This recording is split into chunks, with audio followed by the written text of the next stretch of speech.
سر وہ ابھی تک بیٹھے ہوئے ہیں۔ پی اے نے دوسری بار بتایا۔ شاہ صاحب نے نخوت سے جواب دیا، بٹھاؤ ابھی ان کو، میں میٹنگ میں ہوں۔ میں نے کرسی پر بے چینی سے کروٹ بدلی اور عرض کیا، شاہ جی آپ میری وجہ سے کام کا حرج نہ کریں، ہم پھر بھی مل سکتے ہیں، آپ اپنے وزٹر سے مل لیں، اچھا نہیں لگتا۔ میرے دوست نے مسکرا کر میری طرف دیکھا اور کہا، آپ میرے دوست ہیں، 20 سال بعد آپ سے ملاقات ہوئی، یہ روز کا کام ہے، میں وزٹرز سے تھوڑی دیر میں مل لوں گا۔ ہم اس کے بعد کافی پینے لگے۔ شاہ صاحب نے یونیورسٹی کے باب کھول لیے، وہ کہاں چلا گیا، اس کا کیا بنا، کیا اس کی اس سے شادی ہو گئی، کیا میڈم نازلی واپس آئی، اور جوس والے ننھے کا کیا بنا، وغیرہ وغیرہ۔ ہماری جوانی کے قصے شروع ہوئے اور بات دور تک نکل گئی۔ پی اے اس دوران 2-3 مرتبہ آیا، لیکن شاہ جی نے اسے ہاتھ کے اشارے سے واپس بھجوا دیا۔ ہم 2 گھنٹے گپیں مارتے رہے۔ میں اٹھنے لگا تو میرے دوست نے مجھے اشارے سے بٹھایا اور پی اے سے کہا، آپ مخدوم صاحب کو اندر بھیج دو۔ تھوڑی دیر میں ایک جسیم شخص اندر آ گیا، اس کے چہرے پر شدید بیزاری تھی۔ اس نے اندر آ کر کمرے کا جائزہ لیا، چائے کے کپ، کافی کے مگ اور کھانے کی گندی پلیٹیں دیکھیں اور سر جھکا لیا۔ وہ جان گیا تھا اندر کیا میٹنگ ہو رہی تھی اور اسے کس اہم کام کی وجہ سے 3 گھنٹے باہر بٹھایا گیا تھا۔ بہرحال شاہ صاحب نے اس کی طرف دیکھا اور ڈھیلے ڈھالے لہجے میں فرمایا، میں معذرت چاہتا ہوں آپ کو انتظار کرنا پڑا، میں ایک اہم کام میں مصروف تھا، اس لیے آپ کو زحمت ہوئی، آپ حکم کیجئے۔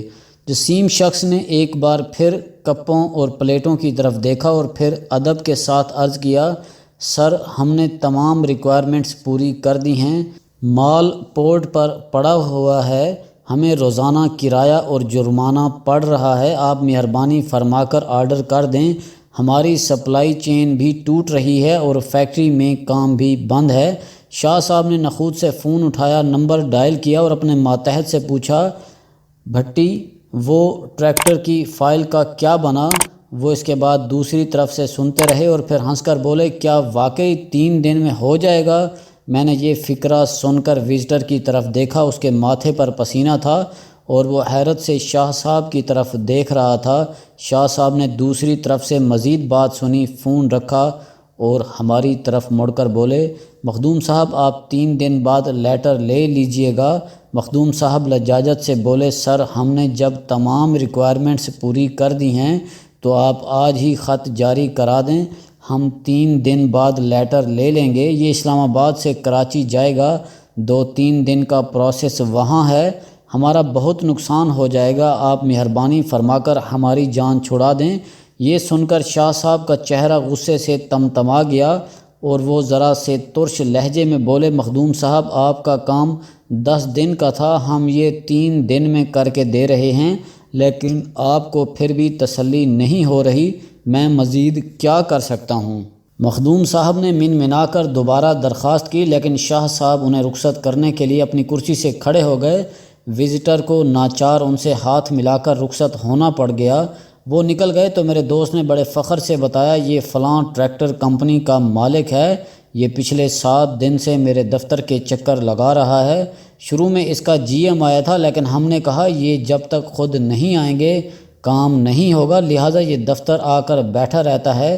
شاہ جی کی آنکھوں میں اس وقت غرور، نفرت اور صفاقی تینوں تھے۔ میں نے ان سے عرض کیا، یہ بہت بڑا بزنس مین ہے، اگر اس کا کام ٹھیک تھا تو آپ کر دیتے اور اگر غلط تھا تو انکار کر دیتے، اس بیچارے کو چکر لگوانے اور دفتروں میں ذلیل کرنے کی کیا ضرورت تھی؟ شاہ جی نے ہنس کر جواب دیا، یہ مطلب کہ بندے دنیا کے ہیں، ذلت ان کا مقدر ہے، یہ چند برس پہلے کا واقعہ ہے اور یہ میرے ذہن میں نقش سا ہو کر رہ گیا ہے۔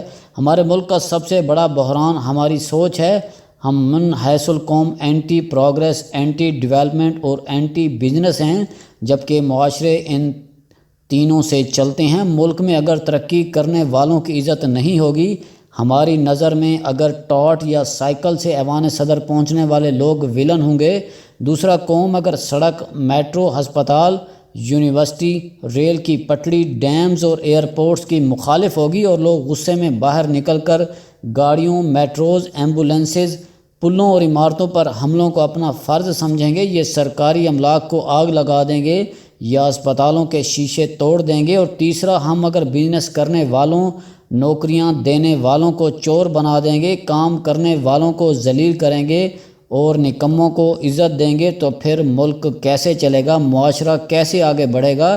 میں یہ فقرہ سن کر بوڑھا ہو گیا ہوں۔ فلاں بندے کے پاس سائیکل بھی نہیں ہوتی تھی، فلاں کے گھر سالن نہیں پکتا تھا اور فلاں کی ماں ہم سے لسی لے کر جاتی تھی۔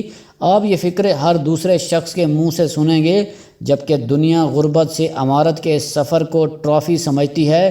گوگل کا CEO سندر پچائی نلکے سے پانی بھر کر لاتا تھا اور اس کے خاندان کی سب سے بڑی معاشی اچیومنٹ ٹیلی فون، فریج اور سکوٹر تھا۔ یہ اور اس کی قوم آج بھی اس کے ماضی پر فخر کرتی ہے۔ انڈیا کا بچہ آج کہتا ہے، اگر سندر پچائی دنیا میں سب سے زیادہ تنخواہ لینے والوں میں شامل ہو سکتا ہے تو میں بھی کر سکتا ہوں۔ جبکہ ہمارے ملک میں ماضی کے سائیکل، کچھے، لسی اور مانگی ہوئی فیسیں تانے ہیں۔ ہماری نظر میں ترقی کرنے والے لوگ قابل نفرت ہیں، جبکہ دنیا میں یہ لوگ ہیرو ہوتے ہیں۔ دوسرا، حکومت آج کوئی سڑک، اسپتال، اسٹیڈیم یا ڈیم شروع کر دے، لوگ سڑک پر لیٹ کر احتجاج کرنے لگیں گے۔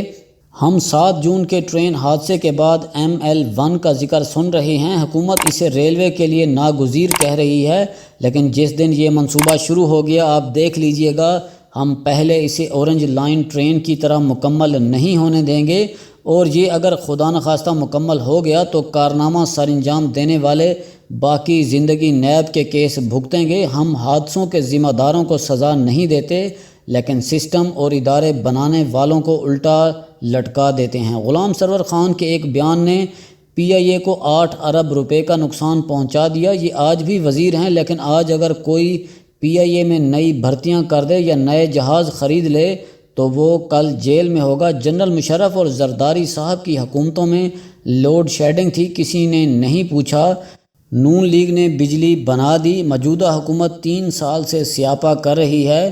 ان لوگوں نے ضرورت سے زیادہ اور مہنگی بجلی بنا دی، یعنی نہ بنانے والے ٹھیک تھے اور زیادہ بنانے والے مجرم ہیں۔ کیا بات ہے، آپ اپروچ دیکھیں، اور آپ آج ملک میں کوئی بزنس شروع کر دیں، دکان کھول لیں یا اپنے خالی پلاٹ میں تربوز بیچنا شروع کر دیں، پوری سرکار غول بنا کر آپ کا گھیراؤ کر لے گی۔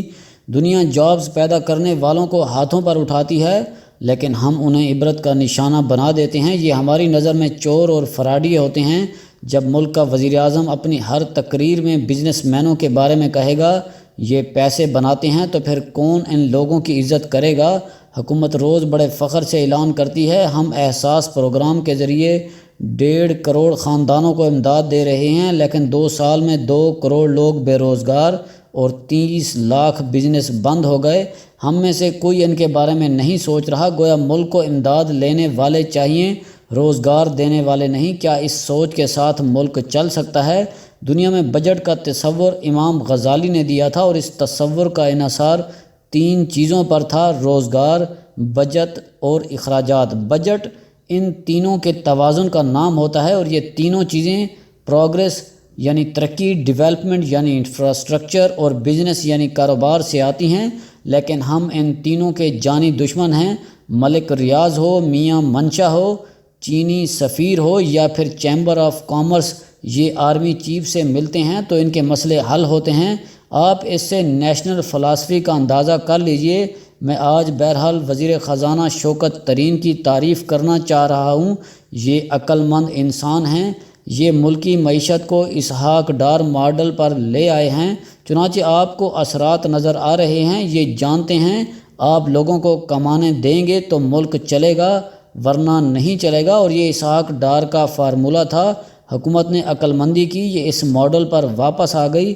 اب اگر شوکت ترین ٹک گئے اور یہ اگر وزیر اعظم کی دانشوری سے بچ گئے تو ملک واقعی ٹریک پر آ جائے گا، ورنہ دوسری صورت میں 4% کی گروتھ کو -4 ہوتے دیر نہیں لگے گی۔ ہم دوبارہ جوہڑ میں جا گریں گے۔ لہٰذا ملک کا مقدر اب شوکت ترین کے سروائیول پر منحصر ہے۔